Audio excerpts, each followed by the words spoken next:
Everyone knows that angels are not real.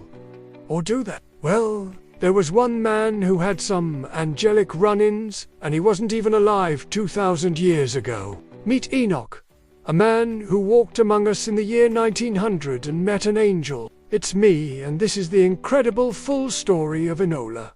At the end of the 19th century, a poor widow named Margaret lived with her 2 children, Jack and Lily.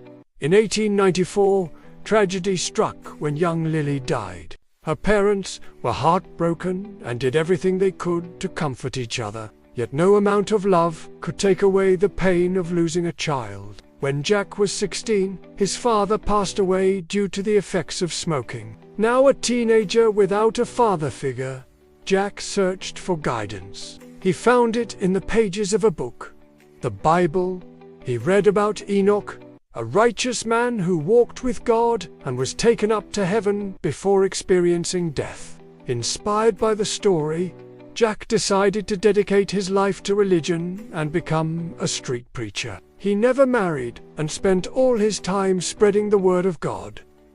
Years passed and Jack became known as Brother Jack throughout the neighborhood. One day while preaching, he was approached by a police officer who warned him to stop speaking about religion on the streets. Brother Jack replied that he had the right to preach, but the officer insisted he move to a different location. Fearing arrest, Jack picked up his things and moved down the road where he continued preaching. However, another cop soon approached him and told him to stop or face arrest. Fed up with the harassment, Brother Jack started walking aimlessly around the city. It was during this time that he encountered a stranger who introduced himself as Captain Pratt.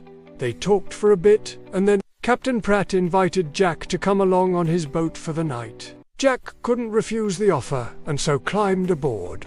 As soon as he did, the boat began moving, and he realized they were sailing out to sea. Captain Pratt explained that he owned a farm on an island and needed help bringing home some fresh vegetables. Jack agreed to lend a hand, but still couldn't shake off the feeling that something was wrong. Once on the farm, he noticed that Captain Pratt never went inside his house and always slept in a shed instead. One night, Jack decided to sneak into the captain's house to see what secrets it held. As he looked around, he found numerous photographs of a woman who appeared to be Captain Pratt's wife. On a desk sat a letter addressed to the captain from a man named Dr. McPhee. It said, "Your wife will never return. I have seen her spirit, and she has no interest in living anymore." Suddenly, the door creaked open, and the captain stood there, staring at Jack.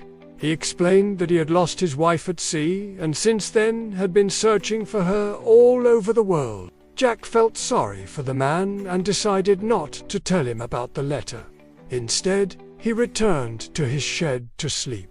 But that night, Jack couldn't rest. He kept thinking about the captain and his lost wife. As he stared up at the ceiling, he heard a loud bang outside. He went to investigate and saw a small cottage in the distance. Feeling compelled to check it out, Jack started walking towards the building. When he got closer, he saw a faint glow coming from inside. Just as he reached out to knock on the door, it swung open, and a beautiful woman stood there, smiling. She welcomed Jack inside and offered him food and drink. Jack stayed in the cottage for several days, until he heard a voice telling him to return to the farm. He followed the voice, and as soon as he saw the captain, he knew it had been God who sent him back. That night, Jack gathered up his courage and told the captain what he had discovered in the house and about the cottage. Together, they set sail for England. Upon arriving, they checked into a hotel where Jack met a kind woman named Mrs. Gordon.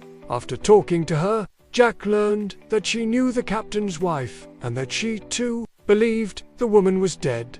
Mrs. Gordon invited them both to stay at her home and then gave them the address of Dr. McPhee. The man who delivered the bad news to the captain, Jack and the captain thanked her for her hospitality.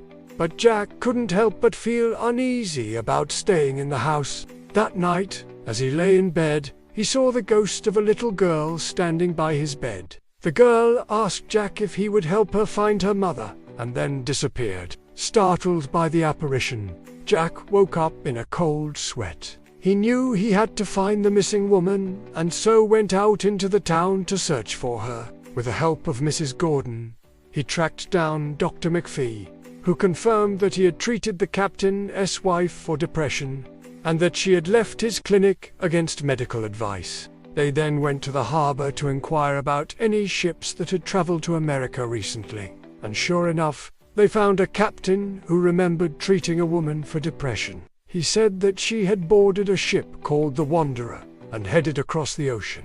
Jack and the captain immediately set sail on a new ship, determined to find the missing woman. When they finally reached America, they hired a team of detectives to help locate her. Meanwhile, Jack couldn't shake the feeling that something was watching him. Everywhere he went, he saw the number 33 written down. After 3 weeks, the detectives came back empty-handed and Jack was ready to give up hope. But then he had a vision of the woman and followed it to a small village. There he met an old woman who told him she had seen the woman enter a nearby cave. Jack, the captain, and the detectives went to investigate, but found nothing. As they were leaving, however, Jack turned back to look at the cave and saw a faint light coming from inside. He walked inside and found the woman sitting on a rock. She was the same woman he had seen in the cottage, and the one who had visited him in his sleep. Overjoyed to find her, Jack ran to embrace her. But as he did, the ground beneath them started to shake. Suddenly, a large rock fell from the ceiling and blocked the exit. Jack and the woman screamed for help, but there was no one there to hear them. In the darkness, Jack reached out to comfort the woman and introduced himself. She responded by introducing herself and revealed that she was the daughter of the captain and that she had come to live with her father after her mother died. She had been trapped in the cave for 7 years and was too afraid to come out. Jack reassured her that her father would be overjoyed to see her again, and together they made a plan to escape. They used the rock that had fallen from the ceiling to make a hole in the wall and squeezed through it to freedom. Upon reuniting with her father, the captain was filled with joy and hugged his daughter tightly. He thanked Jack for helping her escape and for being a good and faithful servant. The three of them returned to England, where their reunion made headlines in the newspapers. The grateful captain offered Jack a place to stay at his house, but Jack politely declined and instead announced that he planned to travel the world and spread the word of God. Before saying goodbye, the captain presented Jack with a gift. It was an engraved pocket watch, which had been with him through thick and thin. As Jack looked at the inscription, he saw the words, "Walk with God," written in Enoch's honor. Overwhelmed with emotion, Jack knew this was a sign from God that he was on the right path. And so, with his pocket watch in hand, he set off on his journey around the world. During his travels, he experienced many miracles and saw amazing things, all while carrying with him the memory of his friend, the captain, and his daughter. And that's the full story of Enoch. Did you find this video interesting? Let me know in the comments below, and don't forget to subscribe for more videos like this. Thanks for watching. I'll see you next time.